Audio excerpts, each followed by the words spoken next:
那今天呢，我们给大家介绍一个非常棒的动作优化模型啊，叫做 Puzza。那么这个技术它到底有什么优点呢？我们先来看一下效果啊。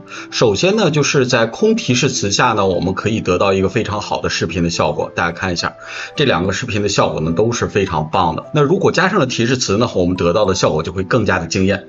比方说我现在呢加上了让它跳街舞，大家注意这个动作呢非常明显啊是在跳街舞。那同样啊，我可以让它在马路上来一个 T 台走秀，大家注意这个动作也是非常棒的，是完全符合我们的提示词的描述的。当然呢，你还可以让它做一些比较复杂的动作啊，比方说这种旋转的动作。大家会发现啊，它在转体的时候，其实处理的时候还是有些问题啊，尤其是在头部的这个变化方面。但是不管怎么说，它比传统的万模型来讲呢，其实还是做了很大程度上的一个优化的。好，下边呢我们就看一下这个技术。那我之所以把它称之为叫做动作优化模型，它用了一个新的技术啊，叫做 VTA 技术。那这个 VTA 技术我们翻译过来叫什么呢？叫矢量化时间不长自适应。最关键就是这个技术，而且这个技术呢有一个单独的论文，大家可以去看一下啊，叫做 FVDM。这个我就不看了，因为很多粉丝说他们对技术的细节不是特别感兴趣。但是呢，我还得给大家解释清楚它是一个什么东西啊。我们类比一下啊，因为呢传统的视频生成呢，它都有一个总体的规划啊，你可以认为是那个进度条。那个进度条呢，传统的万模型是怎么去规划的呢？就是一个视频一个，对吧？就整体有一个进度条，所以说呢，它的力度就比较粗。而这个矢量化时间不长自适应，它是一个相对来说细力度的。那这个细力度怎么去体现呢？就是说它每一帧都会有一个进度条，所以说控制起来就非常的精准，动作呢也会更加的顺畅。那这就是核心的这个技术的突破点啊。当然它能做的东西呢也很多啊。那下边呢我们就看一下这个技术到底怎么来实现。那如果你要在 ComfyUI 里边去使用这个技术的话呢，我们依然会用到 K 神的 One-Y6 的扩展。我们可以看到在最新版的这个扩展里边呢，它已经提供了对应的示例工作流。这个呢是一个最简单的 i2V 的工作流。其实 Puzza 可以做的事情呢是比较多的，包括插帧，包括放大视频，这个都可以做。但是目前呢，我们在 ComfyUI 里边可能只能简单的实现一个图声视频的这样一个效果。那同样模型呢，我们也是在 K 神的抱抱脸的模型列表里边啊，大家可以找到 Puzza 的文件夹。目前呢，我们会有一个rank 512的这样的一个模型，它的大小呢大概是4个多 G。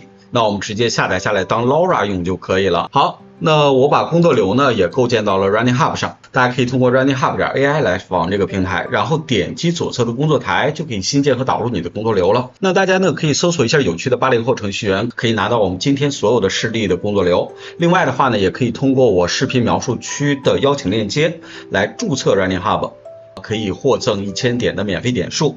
另外的话呢，每天登录也会有100点的 2HB 的赠送。这样的话呢，你可以免费的尝试你自己的工作流。好，下边我们就看一下具体的实现。那这个工作流呢，我并没有做任何的补充和优化，因为非常的简单。那我们就简单的过一遍，大家看一下主模型的加载。我们用的是 One 2.1的 T2V 的模型，14B 的。你要注意啊，是 T2V 的模型。为什么要用这个模型呢？大家注意啊，它在官方呢也有这样一个说明，是通过 VTA 对于 One T2V 模型进行了微调，而且是14B 的。所以说呢，我们这儿加载的肯定是 One T2V 的模型，但是你要注意，它实现的功能是图片到视频，有时是 i2V 的。这个呢稍微有点这个别扭啊，但是无所谓啊，因为我们都知道，像 VCE 这样的模型就可以非常简单的把一个 T2V 的模型变成一个 i2V 的啊，所以说这个也没有什么可惊奇的。所以说主模型是这样加载的。然后呢，我们这儿开启了 compile 和块交换啊，这个看你的显存的大小吧，需要的话你就开，不需要呢你就可以把它删掉。然后呢，我们的文本编码器和我们的 VE 这个和我们的万模型是保持一致的。在这儿呢，我们连了2个 LoRa， 大家注意第一个 LoRa 呢是One 2.1的 i2V 的14B 的 Self-Forcing 模型，这个是一个典型的加速模型。大家注意啊，我这儿加的这个跟 K 神提供那个官方工作流加的那个不太一样，它这儿加了一个 Rank 128的我记得没错的话是加了一个 Rank 128的，是他自己训练的。这个呢，我加的是官方提供的 Rank 64的。那这个模型我们在之前的视频当中呢，不止一次给大家提到过。那我们用的就是这个啊，大家注意，这个是由 LightX2A， 也就是官方发布的。这个是一个 Rank 64的啊，所以说它的大小呢，是700多兆啊。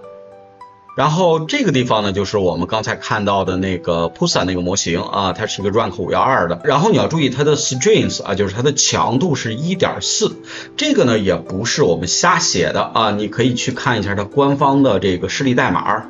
我们可以点开这个 Pusa v1.0 README 的这个部分，它下边呢有各种功能的一个代码，你注意不管在哪个代码里边，我们都可以看到这样一个信息，叫 LoRa Alpha 啊，就是这个 LoRa 的强度啊是 1.4。大家看一下，所以说这个大家注意，不是我们调出来的啊，就是官方就要求是 1.4 啊。然后加了这两个 LoRa 之后呢，我们就启用了加速和 Pusa 这个模型。然后呢，我们这儿有一张图片进行一个 resize， 分辨率我们同样用的是480×382，然后呢，我们进行一个 OneVideo 的 encode 啊，把它转到一个浅空间。然后你注意这儿用到了一个特殊的节点，这个节点我们在之前用过啊，是在用泛模型的时候用到。当然，在用泛模型的时候，主要用的是这个 control embed， 就是这个控制的这个向量。但是这里边我们用的是这个 etc latent。那我们同样会转成一个 image embed， 这个其实也是一个浅空间，它虽然叫 embed， 那这里边呢，我们的帧数呢也是81帧，给它连到这个里边的 image embed 就可以了啊。然后别的呢没有什么特殊的，你要注意，我这儿现在是一个空的提示词。然后采样的时候，唯一要注意的就是 CFG 是 1.0， 因为我们开启了加速。步数呢，这是6步，其实呢6步、8步和10步都是可以的。然后呢，就是注意这儿 Scheduler 这个采样器呢，用的是一个专门的采样器啊，叫做 Flow Match Pusa， 这是一个 Pusa 的光流一致性的采样器啊，应该是它自研的，所以说这个别选错了啊，就不要选我们常用的这些采样器了。那完了之后呢，我们可以看到这个效果也是非常棒的。那这是空提示词的情况，为了让大家更加好的理解这个东西呢，我每一个提示词做了2版啊，大家看一下啊，这是另外一个，这个图像呢变成了一个草原上的女孩，那同样的是空提示词。那我们来看看生成的效果，它同样会有一个特别好的这个动作在里边，而且你要注意这个细节保持的也是非常棒的，你注意手表情，所以说呢并不是一个单一的动作，是吧？这是这个。然后呢我们就写了其他的提示词，而且呢我尽量的让这个提示词呢独特一些啊，比方说这个我写的是女孩正在跳街舞，你注意这个动作，一眼就能看出来的确是在跳街舞，是吧？非常的漂亮啊。那看一下这个，这个就稍微有点问题啊。同样呢，由于它是从万模型微调过来的啊，所以说在转头的时候会有同样的问题，注意啊，是很别扭的。这个呢，你可以通过其他的方式来修正啊，但是呢，我们重点还是说这个模型的用法嘛，大家要注意它对动作的控制是比较精准的就可以了。这是跳街舞的这个场景。然后这个我写的是什么呢？就是这个马路上的一个时装走秀啊，大家看一下，它像一个时装模特一样，在这个马路上开始进行走秀的一个表演，这个动作是比较有特点的。看这个猫步的这个状态啊，非常的棒。这个呢是同样的这个提示词，但是你要注意啊，它这个就稍微的差点意思了，是吧？步伐的姿态并不像一个走秀啊，反而像一个正常的行走。然后这个是一个这个万模型里边比较难实现的一个旋转的动作啊。其实呢，我也尝试过让环境转起来，这个它做不到。其实我经过不断的尝试，我发现它对环境的处理呢不是特别到位，它的细腻度的处理主要集中在这个人物或者叫主体上面，对于环境的这种影响会比较小。那同样我也在这个图上做了一个测试，大家看一下，这个旋转也是非常棒的，而且它会一直转啊。所以说非常的漂亮，这就是我们给大家测试的这个。所以说这个技术呢，总体来说效果还是非常不错的，但是它目前可扩展的部分比较少。那如果它回头增加了模型的放大啊，甚至插帧的这样的效果，我觉得对于 VACE 这样的模型来讲呢，应该是一个非常大的补充。那我们也期待啊 K 神会将这个技术不断的完善，带给我们更多的惊喜。好，今天呢我们就讲这么多，关注我，做一个懂爱的人。